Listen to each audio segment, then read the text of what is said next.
Start.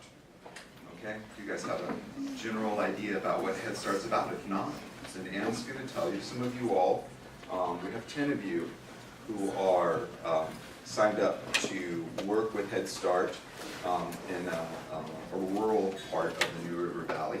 And Anne's going to talk a little bit about what Head Start is, because others of you may have opportunities to volunteer with Head Start at other times in your career here. We've had a lot of students volunteer with Head Start over the years.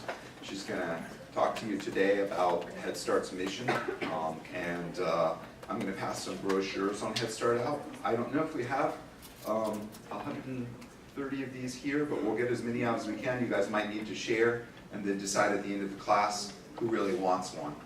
Okay? No fighting over them, all right?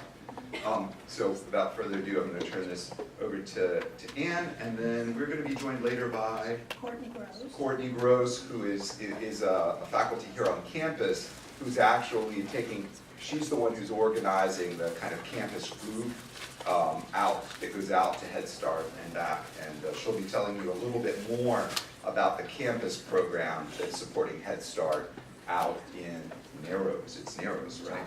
Giles County, out in Giles County. Okay, so without further ado, thank you, Anne.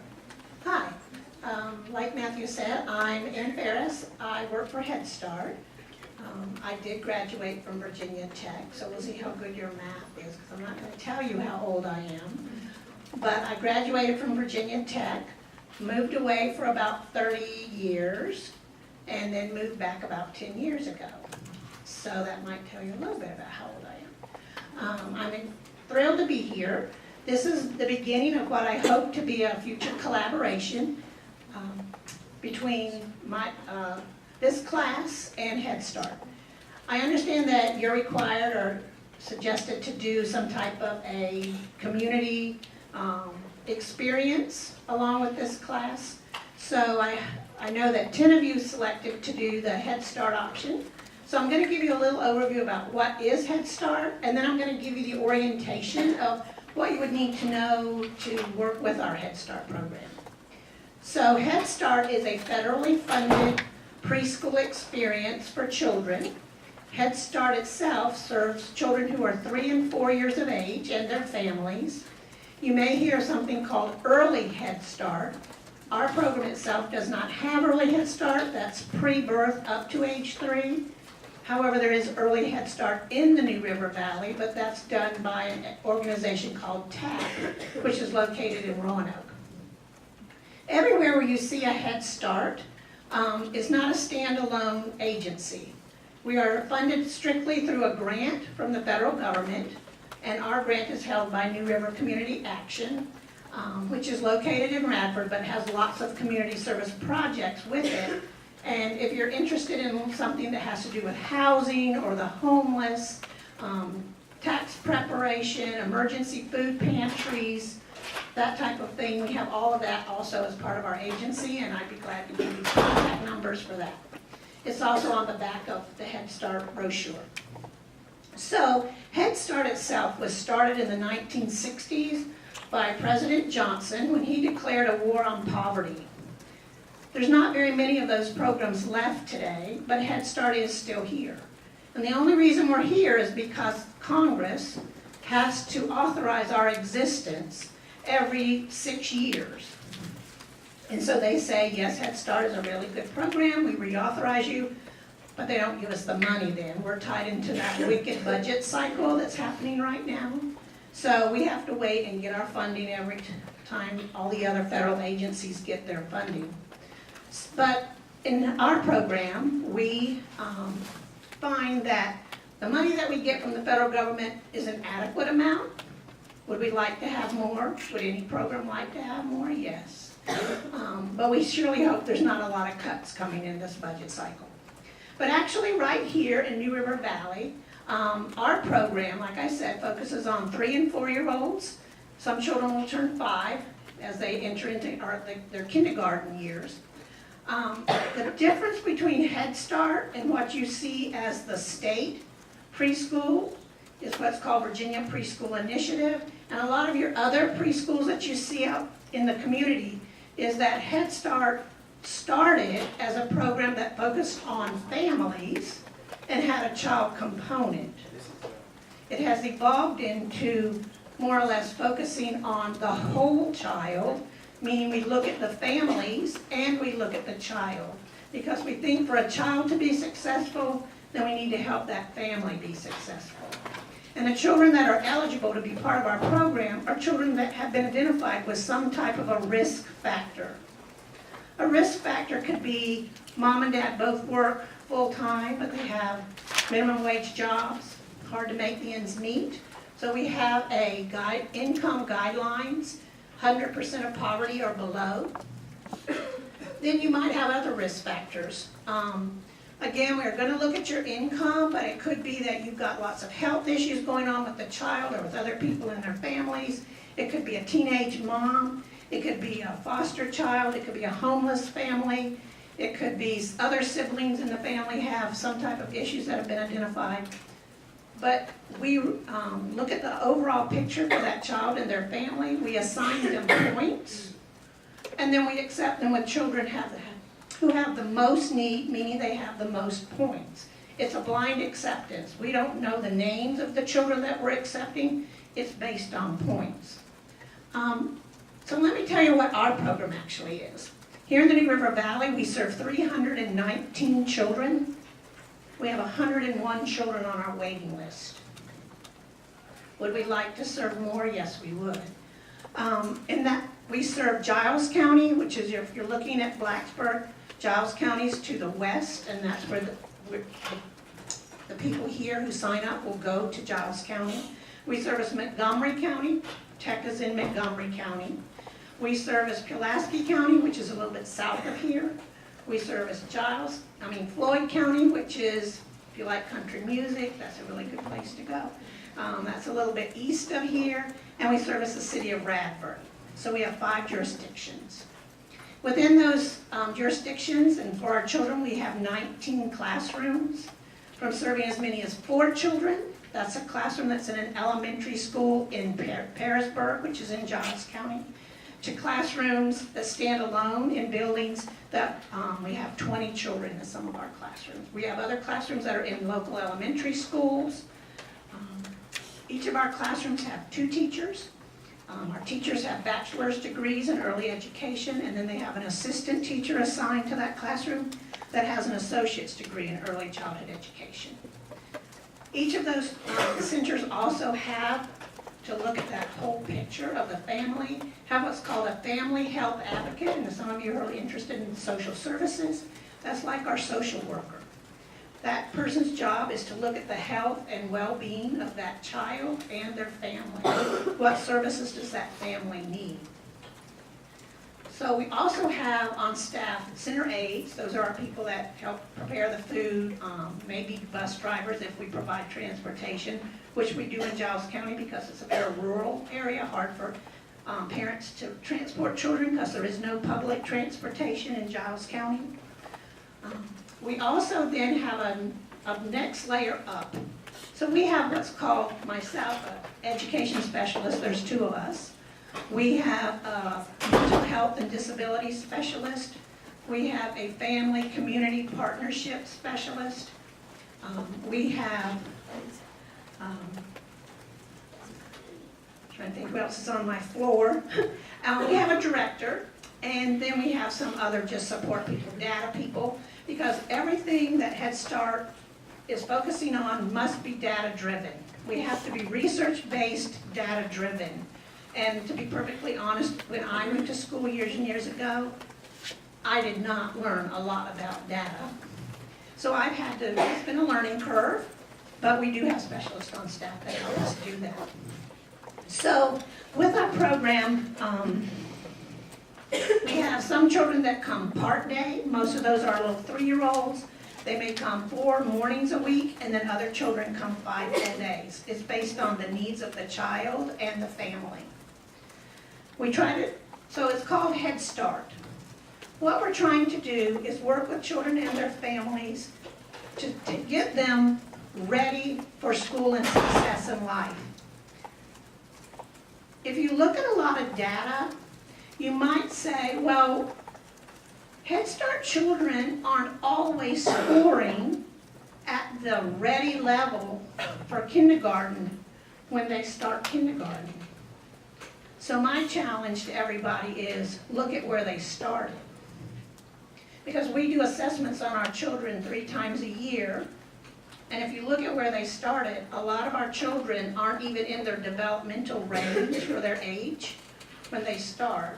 If we can get them to the developmental range for their age, that's success. They have a chance. If we don't reach these children before they get to kindergarten, there's a good chance that these children are the ones who are going to drop out of school, end up in jail, have other crises in life, that then we, as the American people with our taxes, end up paying for. So our philosophy is it's a lot less expensive to reach out, meet the needs of these children and families when they're infants to age 5, than to pay for it later when we're paying for the prisons and drug rehab and job skill training for people who dropped out of high school. So, and there is research that backs that up. And if you're one of the 10 people that signed up for Head Start, there's a lot of that information in a packet, but if there's anybody else here that as I go through this talk, you find that you would like more information on a particular topic or subject, I'd be glad to scan and send documents, whatever you want. Wonderful, yeah, let us know. Yep, definitely get in touch and we'll get those documents for you guys if you're really interested in Head Start, and maybe even if you're not volunteering this semester and you want to volunteer in the future, then we can get you connected. So when you come into one of our Head Start classrooms, I always find it interesting. Sometimes I ask people who aren't really involved in the early childhood field, what do you imagine a preschool classroom would look like? And I have heard them say, well, there's little desks, and they're in little rows, and they have little chairs. Well, if you come into our classrooms, you won't see that. We're a play-based organization or curriculum. We use what research-based called creative curriculum, if you want to look that up. And really the classroom is set up for exploration on topics, and we have centers of learning. So there will be what's called a dramatic play area, there will be a library area, there will be a block area, there will be a science discovery area, there will be a math area, but children aren't told you have to go and do this specific. They're given a time period in the day when they can elect what interests them and go explore in that area. And then we do alternate that free choice time for them with what's also called large group time, when the children all come together, and it's more of a teacher directed, but a movement, music, talk about, we have a question of the day, which has to do with your curriculum. It's kind of one of those that gets their minds thinking for the day. We really want to know what makes children think, why they think the way they do, instead of just feeding them facts and figures. Do we want them to know their colors, their numbers, their shapes, identify some letters of the alphabet? Yes, we do. But what we think is much more important for children who are 3 and 4 years old is that social emotional development. If you're looking for a good book, read the book Mind in the Making by Helen Galinsky. She talks about 7 essential skills for a successful life. Those are the type of skills that we want to teach our children. It's things like self-control, impulse control. It talks about getting along with others like peers, parents, teachers.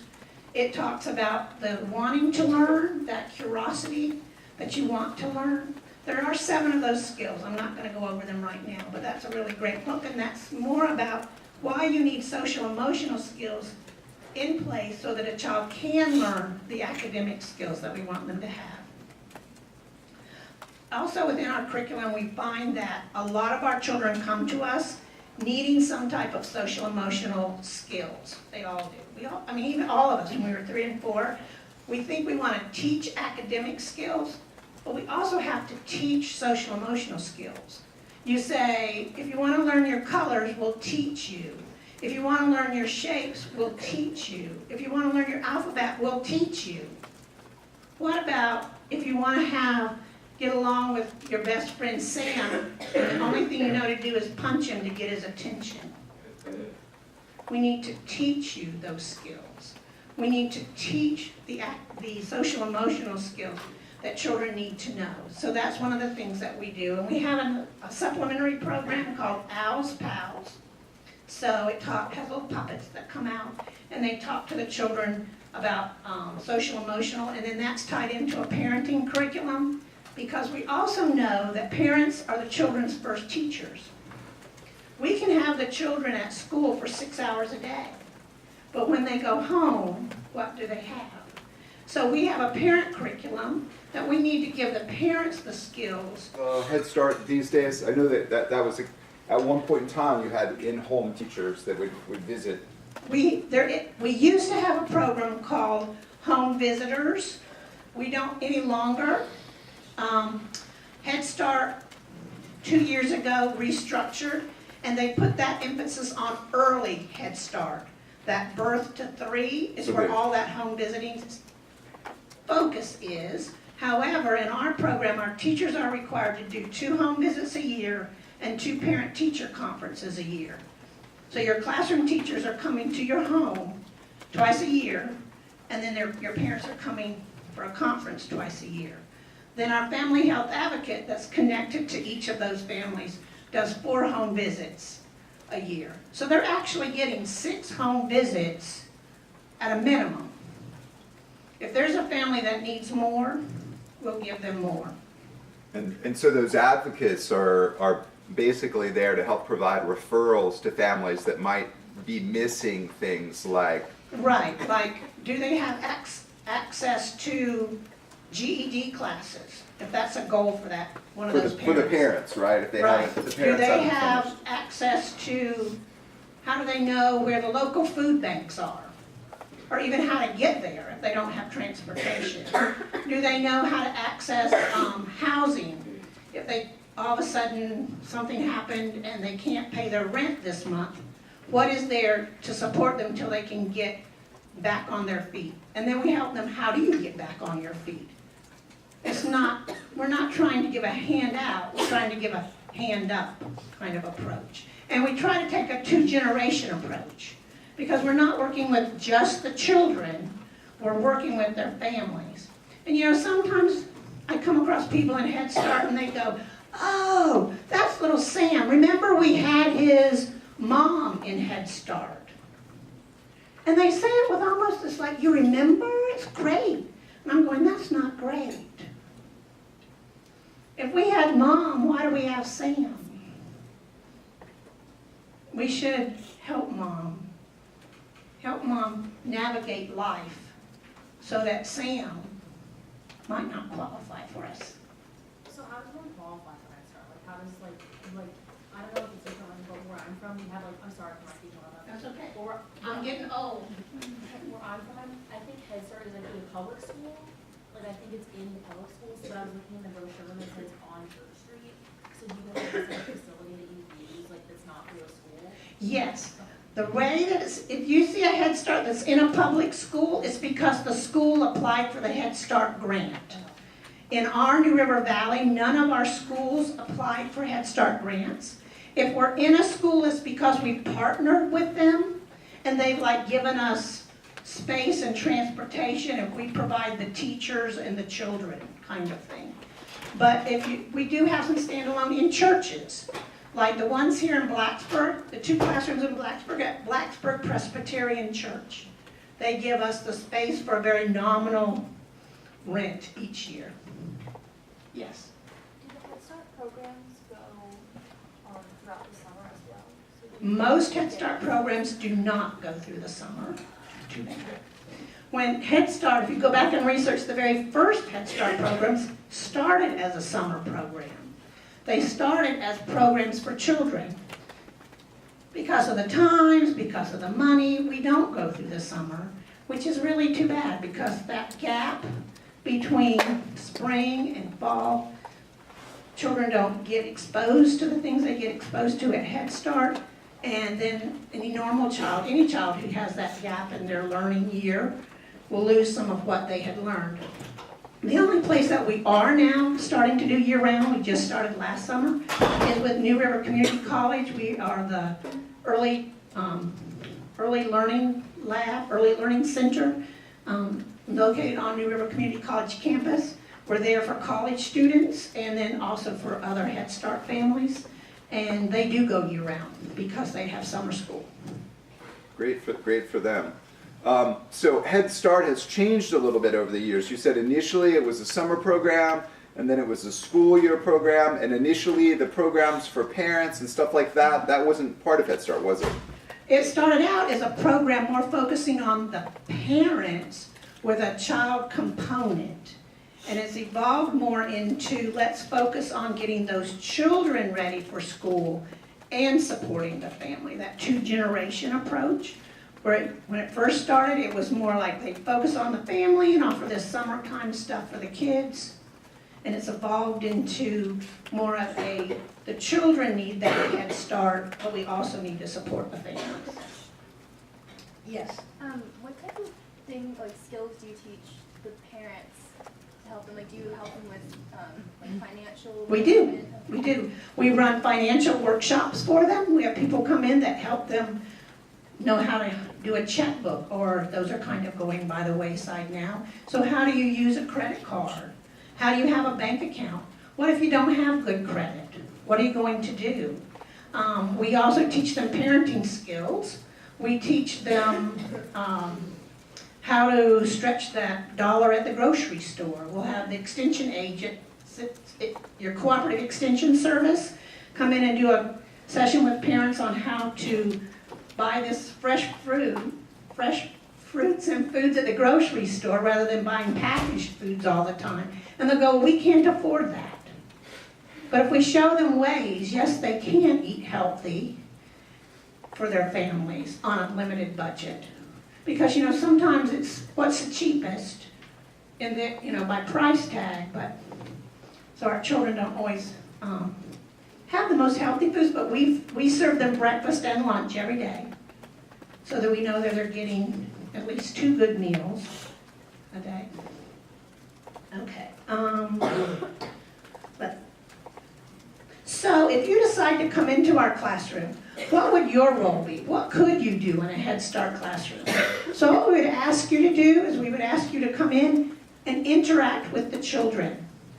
Talk with our children. There was a study done that showed that children from low-income families usually start kindergarten 10,000 words less in their vocabulary than children from middle and upper income families. Because a lot of our families have a lot of stress. When you have a lot of stress, you're not thinking about, oh, let me sit down and just have a conversation with Judy about how her day went today. They're worried about who's going to pay the bills. All I want Judy to do is eat dinner, get her pajamas on, and go to bed. And if I'm busy, I might say, you want to sit in front of the TV screen or in front of the computer while I stress over here. So a lot of their vocabulary is more directed vocabulary. It's not a discussion type of vocabulary that these children have. So if you came into our classroom, we'd ask you to talk with the children, expand what they're saying. It could be things like, if a child came to you and said, I went fishing with my dad. Well, I know nothing about fishing, but I would try to expand that and go, oh, did you catch some trout? Did you catch some crappie? Whatever fish words I could think of that came to mind. It might not even be appropriate to where this child went fishing, because I can't tell you if it comes from fresh water or seawater, streams or rivers. But I've given that child some more words for fish. Or if a child says, oh, I picked flowers, or I gave my mom some flowers. What kind of flowers? Were they daisies or roses? And if I had pictures of those type of fish or flowers, I would show them those, so I can expand the vocabulary of flower. And then just words that we take for granted. Would you come and stand beside me? How about standing behind me? in front of me. Words they may not hear. So those to them are expanding vocabulary words that we want them to hear and know. And they love big words. Oh my gosh, one of our teachers this year did a unit on simple machines. And I walked in and these kids were saying, "Let me show you my fulcrum. Right here, I built one." And I was like, wow. Or they wanted to show me their inclined plane. And I was like, these kids are 3 and 4, but they're so proud of the knowledge that they have. Yes? Okay, so I'm in a leadership class and we're working on volunteering at Head Start. But what is drawn to our attention is that there are a lot of, I guess, children from like different backgrounds, like they have English as like a second language. Is that like difficult to overcome because they're so young, and like how do you go about that? No. If a child comes to us who's a dual language learner, that's a big plus. Because what we want to do, especially if you volunteer in the Blacksburg Center, I think this year we have children that speak 4 or 5 different languages. You know, like that's, they don't speak 4 or 5, but we have 4 or 5 different languages spoken by different children. And our goal is, one, that they don't lose that home language. So the parents a lot of times will say to us, "Oh, talk to my child in English, I want them to learn English." And our response to them is, they'll learn English. Just being in our classrooms, they'll learn English. What we want you as teachers, because I'm not fluent in Farsi, I'm not fluent in Arabic, I'm not fluent in Korean. So what we want the parents to do is to keep talking to their children in that home language. Because children can learn 2 languages at one time. It's how their brain can just process. And we say it's easier for them to learn concepts in their home language, and then they'll transfer that to English.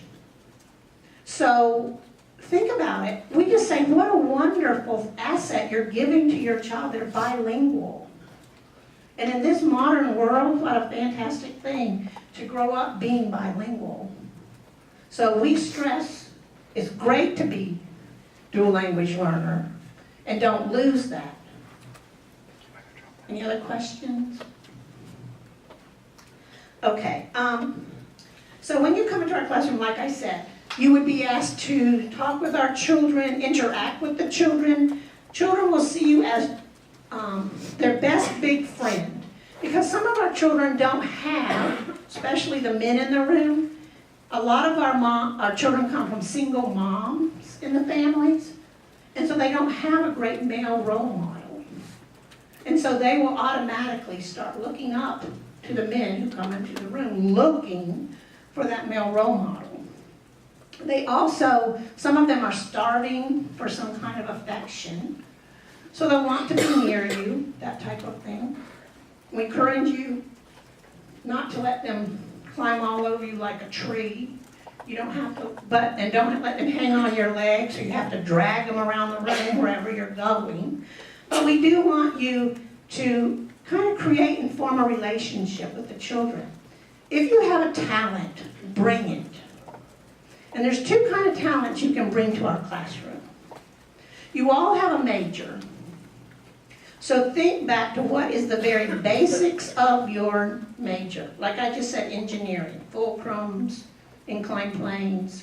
If you're a finance major, nickels, pennies, dimes. What's the very basics of your major? And share that knowledge with the children. That's one kind of talent you can bring, your passion for what you're majoring in. And then also that you're college students. Because most of our children don't have college educated grown-ups in their lives. Not all of them. I'm not saying all of them. There's some of them that have educated parents that have gotten a bachelor's degree, but most of them don't. So talk to them about college. And the other thing is you have other talents. Do you skateboard? Do you play a guitar? Do you love to act or perform? Do you tell silly jokes? What is your other talents? What are your other talents? talents and bring them. We had a student that came to our classroom that played the guitar, and for a long time he didn't bring it in. We didn't know he played the guitar. And then one day he said, "Can I just bring my guitar in?" We said, "Yes." Well, he couldn't walk through the door after the first day he brought his guitar, that the children stopped whatever they were doing, and he had to sit down and start playing his guitar. That was what they needed from him. And he shared his love of music with them. So if you have those type of talents, bring them. If you have a skateboard, we'll find a place that you can show them how to skateboard. Okay.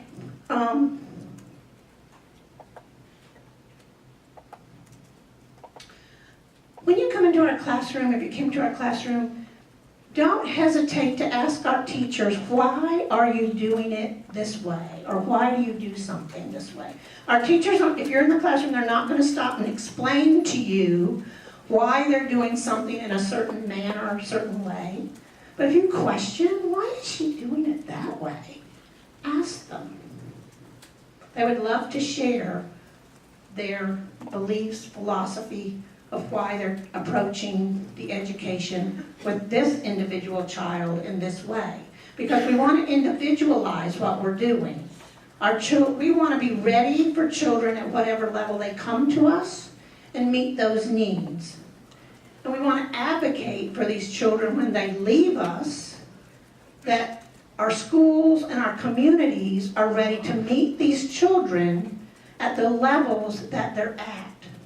Meet the needs of the children where they're at. Don't write them off.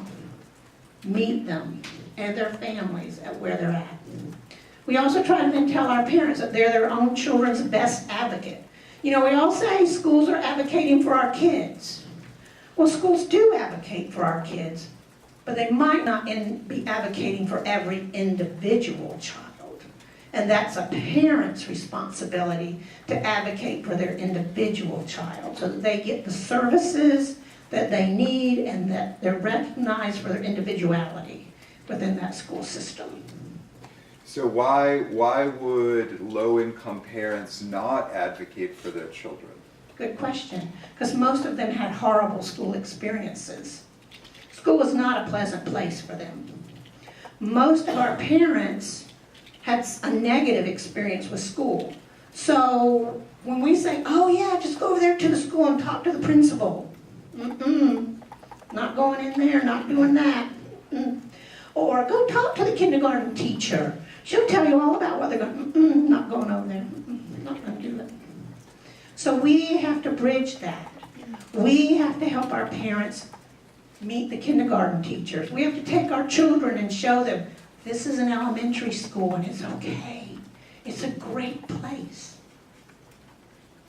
Our parents aren't going to feel comfortable until we help them feel comfortable and empower them. And then also in Head Start, we have what is called a policy council. We have parents that are elected from every one of our centers who then come together once a month. They approve every hire that we make. They approve our budget. They approve our curriculum. We empower our parents to drive our program. And some of them have never, ever held any kind of an elected position. They weren't the club presidents when they were in school. They don't know Robert's Rules of Order. And we give them that ability to come and function as a governing body. And they just thrive there. Some of them just thrive. It's something they never knew that they were able to do. They weren't given that opportunity. They weren't the kids in school that did that. Any questions on that? Let's see. If you come into our schools, let me just throw a few things out there. Now I'm getting to the basic orientation of what you would need to come into our centers. One, you're not in charge of discipline. So if something should happen, because we do have 3s and 4s, and they're not always everybody's best friend every day. No, they're not. Somebody's playing with the toy that I knew I was going to play with, and I'm not giving it up. And you can jerk it out of my hands, and then I'm going to retaliate. So your job is not discipline. If you happen to come into our classroom and something erupts, your job is the teacher, get her attention in case she didn't see it, I hope she did. And then if you can kind of step into where the teacher was and kind of work with the children where she was working and let her handle the discipline part of it. That's not something we would ask you to do. Now, some of our some of our students that go and have been in Courtney Grove's class, Courtney's coming to speak, they actually take her class a second time because they've had such a great time in her class coming to our centers. She'll tell you more about how her class functions when she gets here, all the components to it. But they really want to try sometimes. That negotiation, sitting and talking to the children, tell me what happened, tell me what happened, how are we going to solve this, what do you think, kind of situations.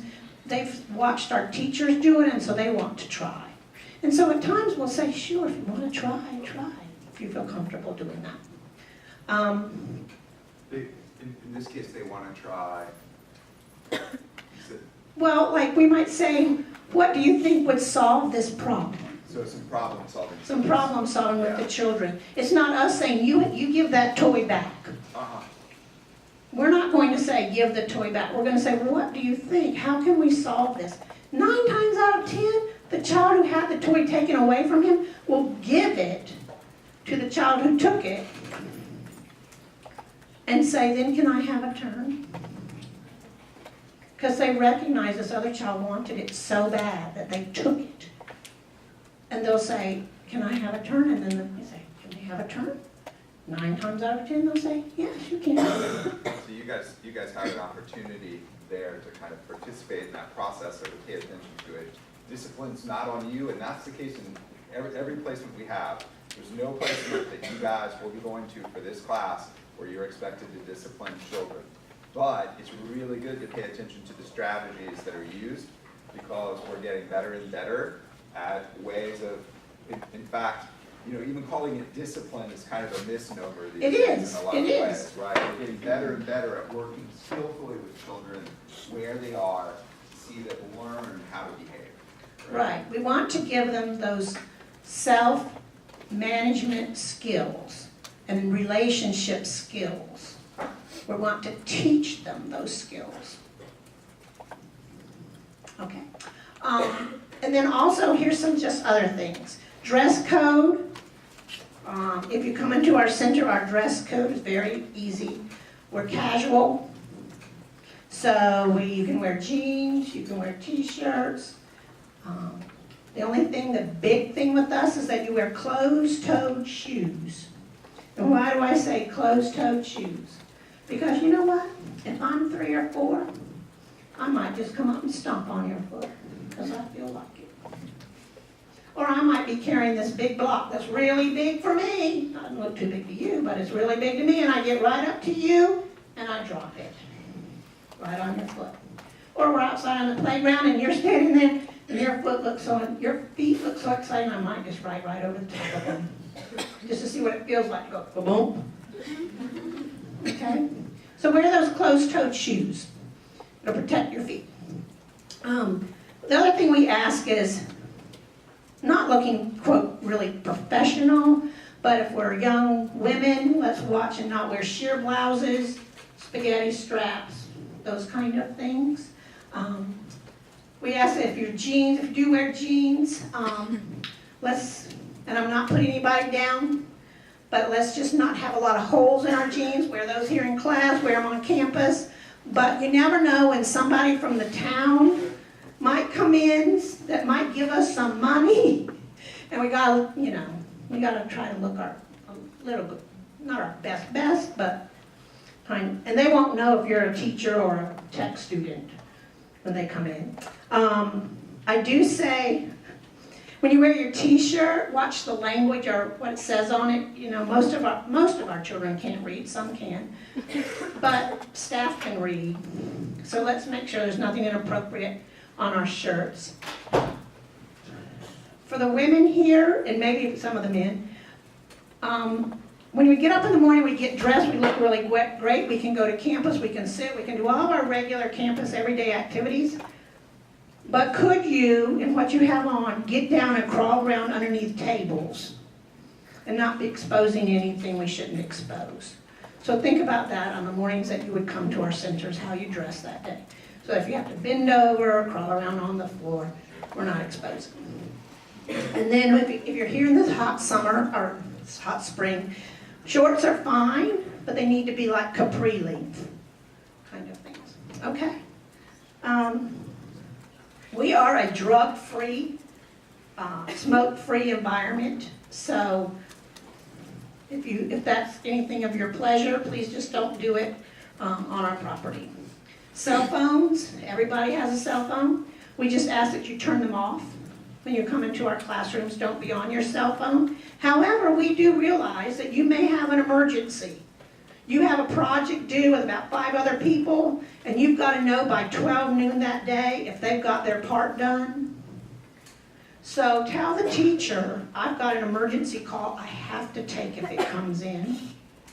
That type of thing. I'm almost done, Courtney. You good? When you're in the classroom, we ask that you pay attention with first days that you're there. Where's the first aid kit?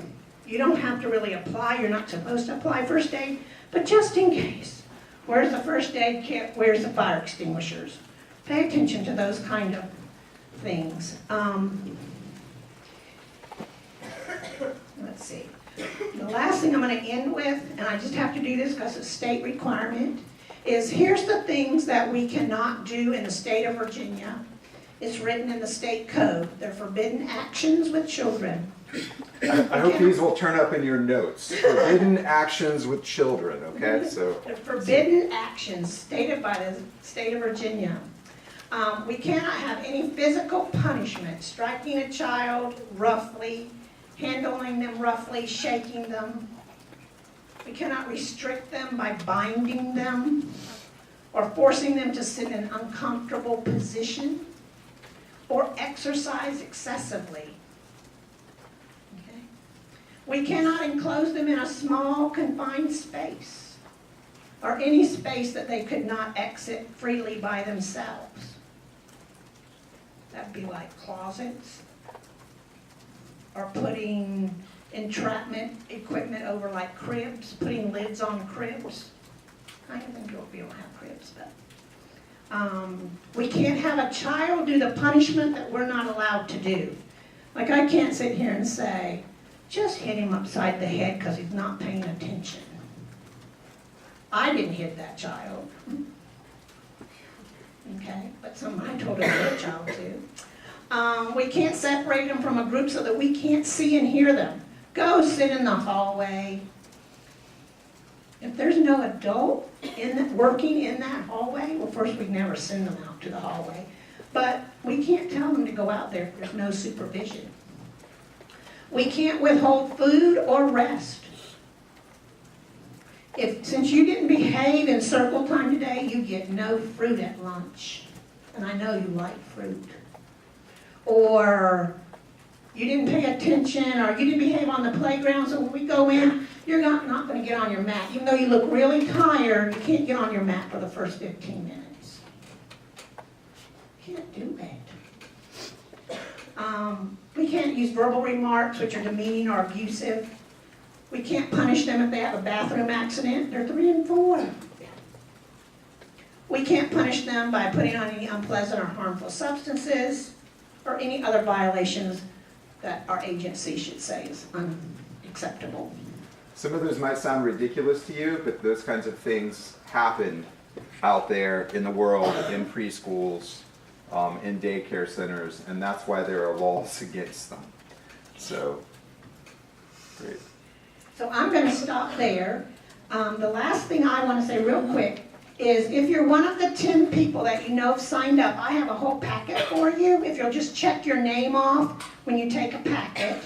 And then the first day that you go out to your centers, there'll be just a little bit more information that'll be shared with you, but you'll need to make sure that you sign in and out at the center every day. I don't know if you need any kind of documentation that they actually came, but that'll give us documentation of hours that people put in.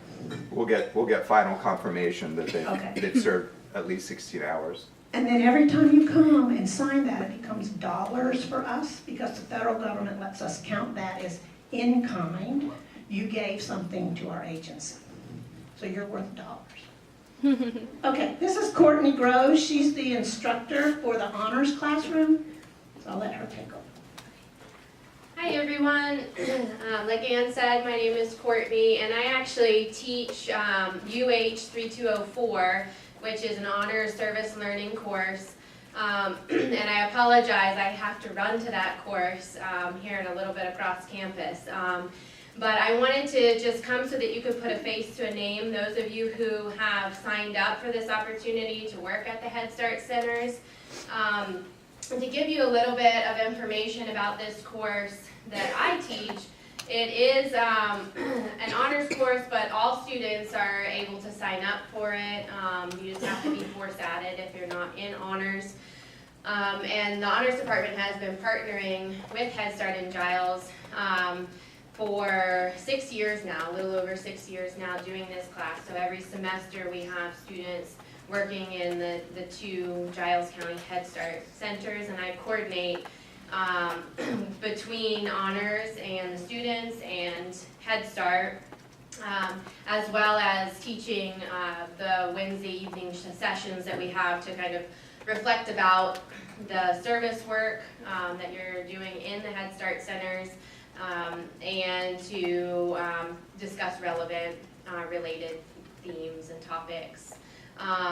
Those of you from this class who will be working at the Head Start student centers with my students do not need to come to that Wednesday evening session, so don't worry about that.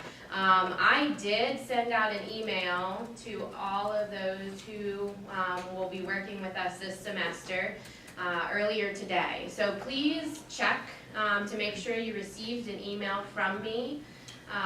And that I have put you with the right day group. And you can send me an email with questions.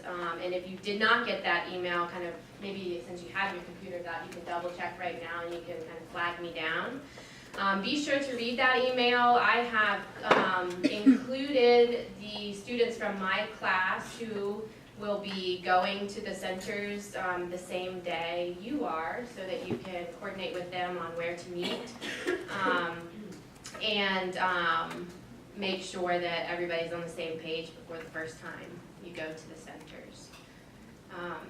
So did you, originally, did you need more than 10 people to help? Was it just 10 that you needed? I'm trying to remember. There are, I think, a couple, I could go back and check what days. Yeah, there's still a couple of open spots, so if after this evening any additional students would like to join us, just let me know and I can double check to see which days we still have open. Monday, Thursday, and Friday. Thank you. Monday, Thursday, and Friday from, it's. One spot for each day. The bus leaves at 8 a.m. 8 a.m. and gets back at? by noon. By noon. So this is, in terms of time, it's the biggest commitment of any of the placements. But you will definitely get your hours in. Yes. Can we drive ourselves? That is up to you. My students ride together because Honors has found that it's better for our students liability-wise to ride in a Virginia Tech vehicle. That way, in case the car breaks down or you get in an accident or something, it's not your responsibility to take care of it. And it's nice to have people kind of riding together since it is about a 40-45-minute drive. Time and everybody back at the same time and a chance to talk on the way with your peers. Right. But if you can't make it because of the time and you have to drive yourself, then I think that's a good reason, you know. But it's really it's great to have that time, and you can even work on your journals on the way back because you're riding by bus, so you can get your journal done in transit if somebody else is driving it.